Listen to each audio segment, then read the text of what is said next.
Prediksi susunan pemain timnas Indonesia di Piala Asia 2023. Update ranking FIFA gelar Piala AFF 2022.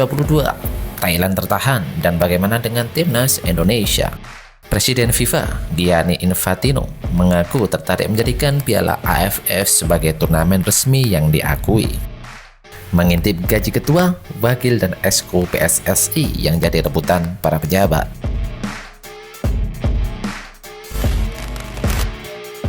Halo Football Lovers, penggemar Timnas Indonesia. Kali ini kami dari Garuda Nusantara, update berita Timnas Indonesia akan memberikan update kabar terbaru perihal perkembangan Timnas Indonesia.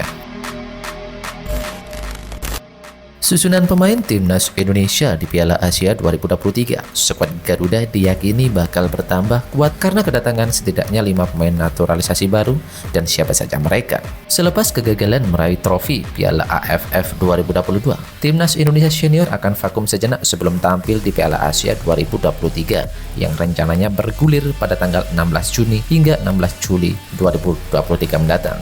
Meski ada isu bakal dipindah ke awal tahun 2024, waktu menuju ajang 4 tahunan ini bisa dimanfaatkan pelatih Sintayong untuk mematangkan strategi sekaligus mencari komposisi terbaik bagi skuad Garuda. Melihat begitu banyaknya pemain naturalisasi yang tersedia plus status Piala Asia 2023 yang masuk kalender resmi, Sintayong sepertinya bisa membentuk skuad sesuai keinginannya. Hal itu tidak seperti pada Piala AFF tahun ini ketika juru taktik asal Korea Selatan itu harus dipusingkan oleh cedera dan juga absennya beberapa punggawa terbaik termasuk para pemain naturalisasi. Di Piala AFF 2022, Sintayong sejatinya berharap Elkan Bagot dan Sandy Walsh bisa ikut memperkuat timnas Indonesia. Namun keduanya gagal bergabung karena timnya tidak menghendaki mengingat Piala AFF tidak masuk kalender FIFA. Khusus Elkan Bagot, pemain berdarah Inggris Indonesia itu memilih sendiri untuk bertahan di Gillingham FC pada periode Desember 2022. Dia menolak panggilan tim nasional dengan alasan ingin fokus membantu timnya keluar dari zona degradasi di Liga 2 tahun ini. Situasi itu disinyalir tidak akan terjadi pada Piala Asia 2023. Dengan statusnya yang masuk kalender FIFA, Sintayong seharusnya bebas untuk memanggil para pemain baik lokal maupun naturalisasi. Pilihan juru taktik 52 tahun dalam menyusun komposisi pemain pun dijamin bakal bertambah mengingat akan ada tambahan pemain naturalisasi baru untuk timnas Indonesia. Mereka antara lain Ivan Jenner FC Utrecht U21, Justin Hubner Wolves U21, dan Rafael Sturridge ADO Den Haag yang diproyeksikan untuk tampil bersama timnas Indonesia U20 di ajang Piala Dunia U20 tahun ini. Lalu ada juga 2 pemain naturalisasi senior yakni Sandy Walsh KF Mechelen dan Sheni Patinama dari Viking FK. Khusus trio calon pemain naturalisasi timnas Indonesia, ketiganya bisa jadi pilihan dari Sintayong, mengingat Piala Dunia U20 tahun 2023 sudah rampung ketika Piala Asia 2023 bergulir. Sementara untuk Sandy Walsh yang pemain telah resmi dinaturalisasi, tetap kemungkinan baru bisa menjalani debut di Piala Asia 2023 mendatang.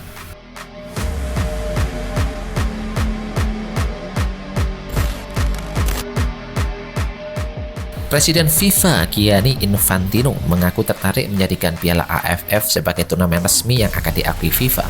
Menurut Infantino, Piala AFF merupakan salah satu media terbaik dalam mengembangkan sepak bola di Asia Tenggara. Sebenarnya Piala AFF sudah diakui oleh FIFA, namun itu hanya sebatas tiap laga dihitung sebagai level A yang bisa menambah perolehan poin negara peserta. Bicara turnamen secara keseluruhan, FIFA belum mengakuinya. Kita harus memastikan kompetisi ini bisa lebih berkembang. Maka sudah seharusnya Piala AFF naik kelas menjadi turnamen FIFA, ujar Infantino dilansir dari Sing News. Alasan mengapa Piala AFF belum juga mendapatkan pengesahan sebagai turnamen resmi FIFA adalah digelar di luar jeda internasional. Sulit bagi setiap negara mengambil pemain yang merumput di klub-klub Eropa maupun kompetisi lainnya. Infantino yakin hal ini bisa dipecahkan bersama-sama. Dia percaya kalau Piala AFF punya potensi buat naik kelas jelasnya. Kita harus bekerja sama agar Piala AFF lebih besar, tentu di bawah pengakuan FIFA, kata Infantino. Pria sukses itu mengetahui seberapa penting Piala AFF buat sepak bola Asia Tenggara.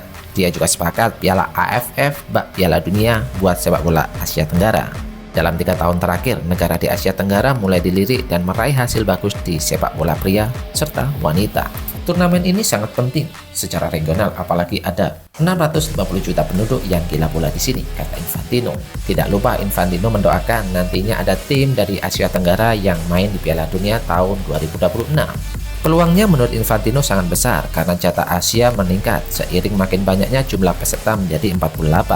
Tentu ada semua punya peluang. Negara di Asia Tenggara begitu menyukai sepak bola dan perkembangan begitu cepat. Saya berharap ada yang bisa main di putaran final Piala Dunia 2026, ujar Infantino.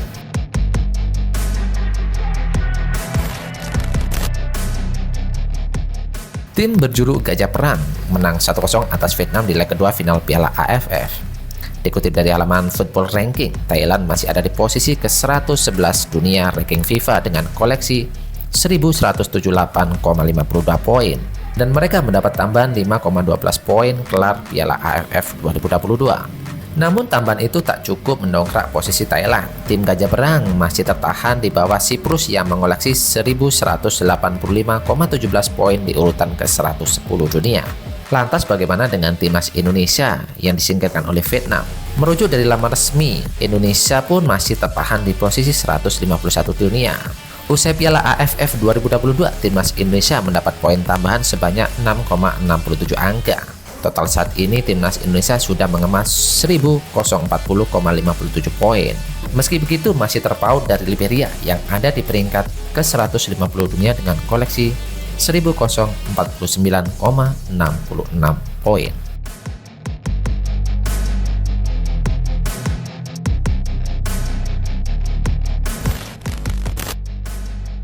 Mengintip gaji ketua, wakil dan ex-co PSSI yang jadi rebutan oleh pejabat, Menteri Badan Usaha Milik Negara BUMN Erick Thohir disorot setelah mendaftarkan diri sebagai calon Ketua Umum Persatuan Sepak Bola Indonesia PSSI.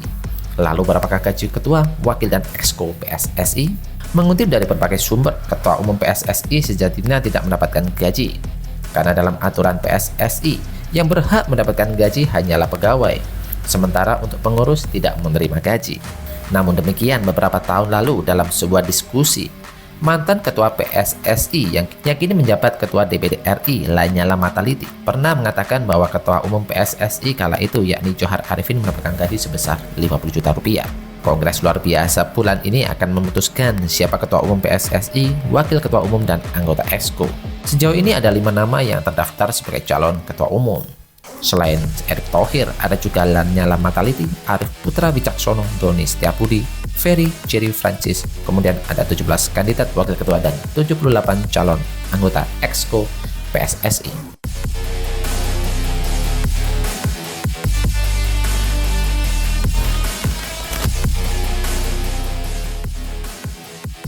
Well, dan ada informasi ini saja yang bisa kami informasikan.